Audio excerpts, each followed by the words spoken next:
Yes, sir. We are back. This is your guy, Marcellus Ease, and these NBA finals are definitely cooking up. The Oklahoma City Thunder with their backs against the wall.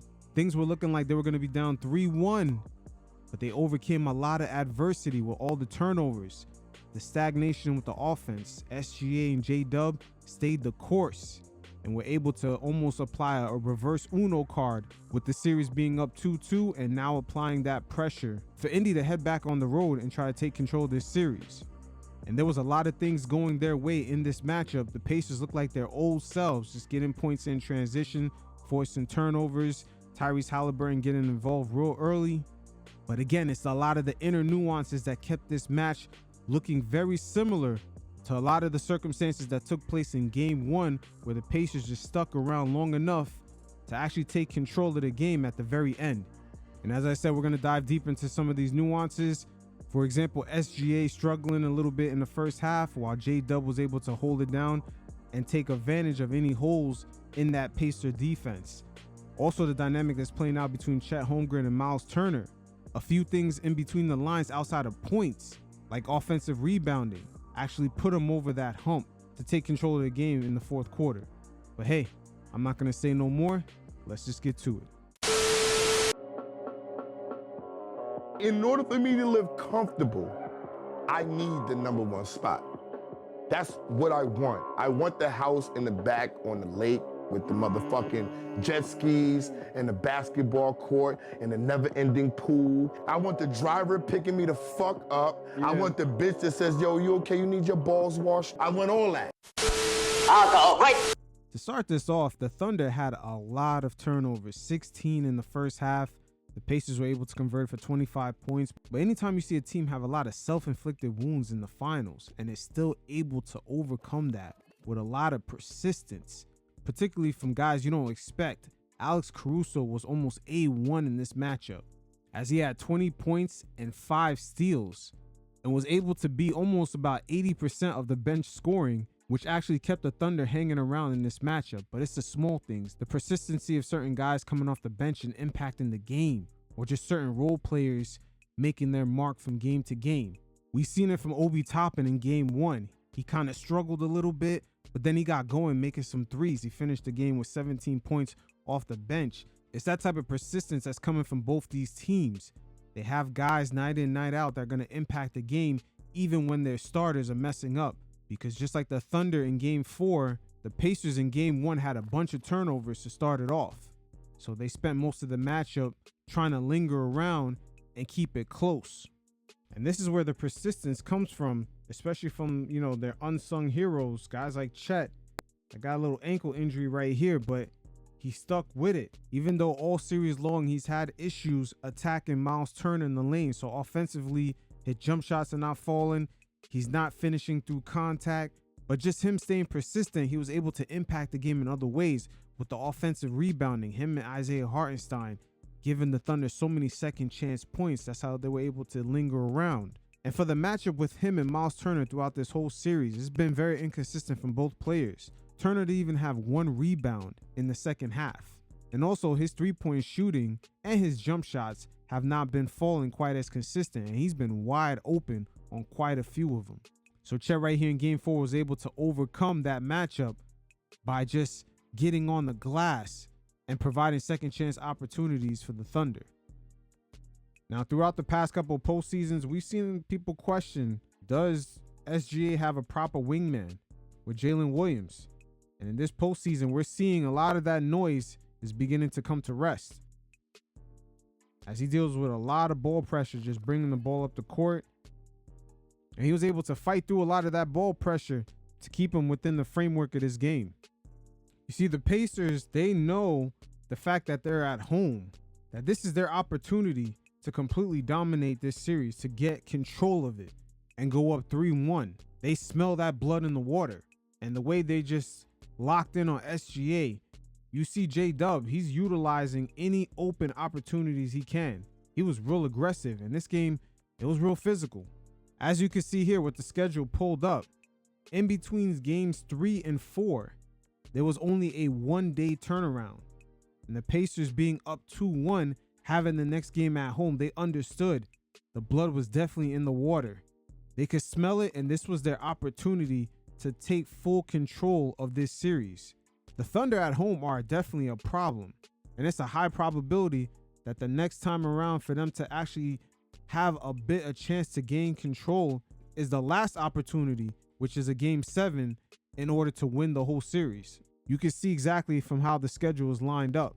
So with the Sharks circling around the water, you see why it was important for JDub to be real assertive, keep the turnovers low, and just his aggressiveness was really clutch in this match. This was a big time performance from a co-star. He was making some real tough shots, being real aggressive. And keep in mind, this is fighting through the dynamics of just the team having so many turnovers. Alex Caruso really being the only spark outside of their main scorers, and also SGA dealing with a lot of blitzes. So now let's look at how the Pacers dealt with SGA and some of that ball pressure. As he attacks right here going downhill, look at Pascal. He's going to completely ignore Dort. See, they're willing to take this risk. It leads to another turnover. This is sort of the issue that the Thunder kind of face when their role players are not shooting as hot. You know, they don't have like a deep roster of just guys that are going to come in and shoot the lights out. So now the Pacers could begin to back off of certain players. Now the Thunder try to get SGA involved in some off-ball actions right here. Try to get him free. But you're going to see the conundrum of their shooters not being as hot. See, remember, Dort is cold. You got Caruso right here. He's kind of catching on fire at this point. And then Hartenstein. This is why they want to go small. See, when their shooters are not really knocking down shots and then you have your bigs out there, it starts to create an issue. Now Pascal, he's backed off of Dort. Now he's going to signal to Turner to blitz because Hartenstein is not a threat. Seen Pascal signal? Again, Nembhard off this inbound. Look how hard he presses on SGA.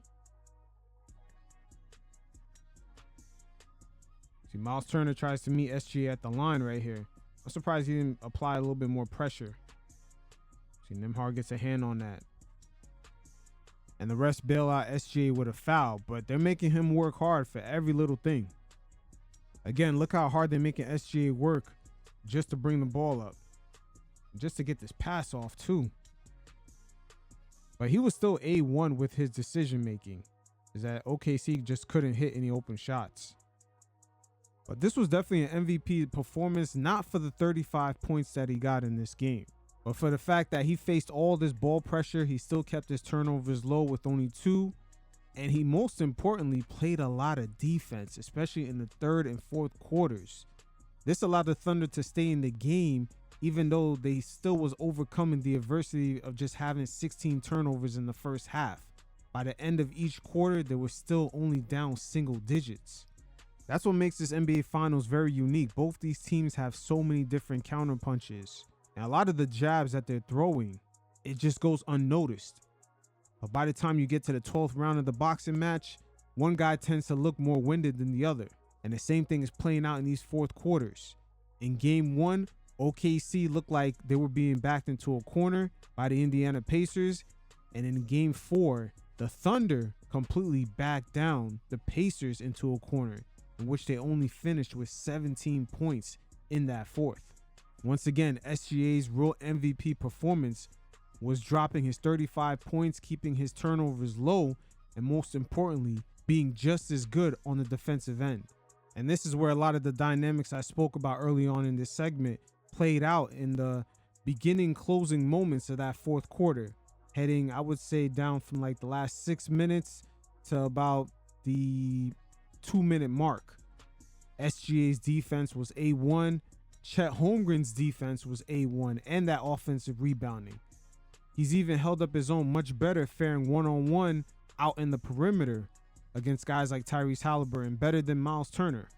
Also, JDub was real assertive, hitting a few tough shots. All the aggression and assertiveness from SGA and JDub trickled down. Lou Dort was able to play lockdown defense towards the end, and the free throw totals really show the difference of all that aggression. So it is what it is. The Pacers lost a nice opportunity to take control of this series. They had a lot of role players miss wide open shots. They didn't utilize Pascal Siakam's, just another beautiful performance by him. I mean, just the assertiveness of the two co-captains, I should say the two co-stars of the Oklahoma City Thunder on both ends of the floor. JDub especially being real aggressive, taking it to the rack, getting to the free throw line. The free throw difference did show the disparity in this game. So it is what it is. These two guys definitely overcame a lot of adversity in this matchup on the road in the finals, them being not as experienced, but this is where they're gaining everything. And hey, I gotta say, these two guys, they definitely deserve their kudos. But we'll see how the Pacers respond. Until next time, fellas, stay safe. Peace.